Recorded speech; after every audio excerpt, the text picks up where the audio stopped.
Very sad news out of North Carolina this morning. Yesterday, on 13 February, about 2 p.m., a 2017 Pilatus PC-12 aircraft was lost off the coast of North Carolina near the Drum Inlet. Coast Guard today is reporting 8 fatalities on board the aircraft. There's a picture of November 79 November X-ray. My name's Juan Brown. You're watching the Blanco Lirio channel. Let's see what we know so far about this tragic accident.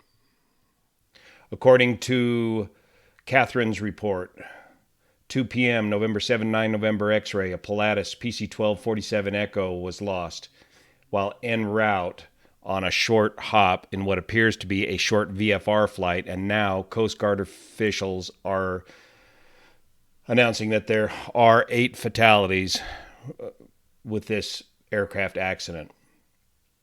What we do have is some erratic ADS-B data, and here's what some of the preliminary reports on Catherine's report says. Watchstanders at the Coast Guard Sector North Carolina Command Center said in a press release they received a report of a possible downed aircraft from an air traffic controller at the Marine Corps Air Station Cherry Point, which is very near to where this accident occurred. They said the aircraft was seen behaving erratically on radar and then disappeared from the radar. Let's take a closer look at that ADS-B data.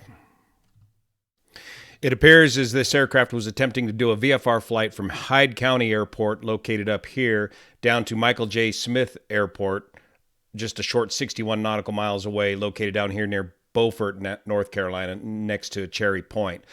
We'll come back and talk about all this complicated restricted airspace here on the sectional chart in a minute.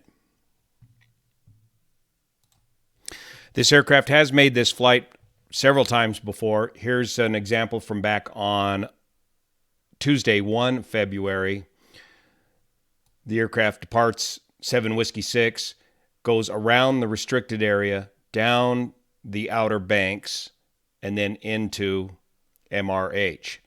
And looking at this ADS-B data here, it looks to me that he's using the autopilot on for most of this flight. He's only climbing up to about 6,000 feet for this short hop. Now let's look at the accident data. On this day, it looks like there's weather in the area.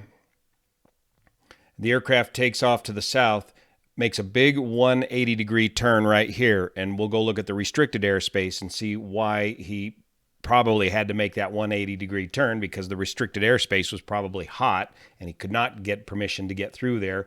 Then makes his bid for the Outer Banks and then starts his presumably VFR run down the Outer Banks, and then loses control of the aircraft somewhere right here at the end of the flight.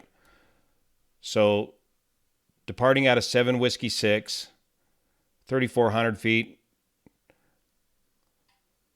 3,100 feet, as he catches that tailwind, the ground speed increases as he whips it around, then heads out towards the Outer Banks at about 3,000 feet, makes it down the Outer Banks, and then right about here, the aircraft begins descending. Airspeed increases a bit in the descent, up to 200 miles an hour, and he gets it down to 1,800 feet, then 1,700 feet, makes a turn back towards the Outer Banks, 1,600 feet, and then right in here starts a big climb, 2,000, 2,500, 3,000 feet, 4,000 feet, airspeed slowing, and the airspeed's varying as he turns back and forth into the headwind, tailwind situation, but steadily slows down, gets it all the way up to 4,300 feet and down to 131 miles an hour, and then disappears off the radar screen. We can only assume that at that point, the pilot had lost control of the aircraft and stalled and spun into the ocean. Here's some preliminary weather information for the arrival airport, MRH, on the 13th at 1958Z, winds out of the north at 9 knots, 10 statute miles visibility, but overcast at just 1,200 feet. Temperature of 7 degrees, temperature dew point Temperature of 7 degrees, dew point 5 degrees, so very close temperature dew point spread. 7 degrees Celsius, you take your standard adiabatic lapse rate. Where does that put the freezing level at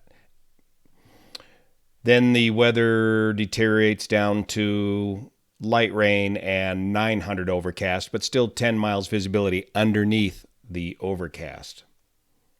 A quick look at the registration of November 79 November X-Ray, currently owned by EDP Management Group, LLC. It looks like they've owned it for about a year, 17 February of 2021. Here's an example of a 2017 Pilatus PC-12. This is not the accident aircraft. Single-engine PT-6 powered turboprop aircraft, very popular business aircraft. Equipped with the latest avionics, I believe these are Honeywell avionics, the latest avionics for single pilot IFR flying. Complete full autopilot. The club type seating, 4+2 seating in the back, so 4 seats facing each other in the back usually, and then 2 more seats facing forward, plus the 2 pilots, gives you room for 8 people total. And I believe most Pilatuses do have capability for de-icing, as this one here, you can see the de-icing boots on the leading edge of the wing. Don't know if icing is a factor in this accident or not, because the altitude is so low. And if we look at the recent flight history of this aircraft, they've made a number of flights between these 3 airports, Pitt, Greenville, and Hyde County, and Michael J. Smith Field. Generally at low altitudes between 4,000 and 6,000 feet. The airspace around Marine Corps Air Station Cherry Point is a little bit complicated. Right here is restricted area 5306. You can't just go bombing into these restricted areas VFR. You have to have permission from the controlling agency before you can enter these restricted areas. In other words, you got to coordinate to find out if these restricted areas are hot or not. If the restricted areas are cold, you may get permission to fly directly through the restricted area. But if the restricted area is hot, you have to go around it. Now, outside of this restricted area, 5306 is warning area 122, located right over here, and you can see in the blue hash marks. Over or surrounding all of this is a MOA, military operations area. A MOA you can go through VFR. So this leaves a narrow band of airspace right off of the Outer Banks here that you can operate VFR in, and that's what this crew is trying to do, or this pilot. We don't know if there were 2 pilots on board the aircraft or if this was a single pilot operation. So it looks like he came down here, made a 180 out of that restricted airspace, came down here along the Outer Banks, and then got into this narrow band of MOA airspace between warning area 122 and restricted area 5306, and began working his way down the coast. At the same time, it appears as though he was dealing with some weather. And right about here at the inlet, right there, right about in here is where the aircraft lost control and was lost on what appears to be a trip to get over to here to Michael J. Smith Field. If your IFR, all this complicated airspace stuff is sorted out between you and the controller takes a lot of that burden off of you. VFR, you need to know exactly what's hot and what's not. Right here you can see on 5306, you got to contact Cherry Point Approach on 124.1 to find out the status of that restricted area. Now, in the old days of paper charts, all this restricted airspace information was located on the margins of the charts. But nowadays, with ForeFlight, you have to push a couple of buttons on ForeFlight in order to recreate those margins or get that information that's still located on the margin of the charts.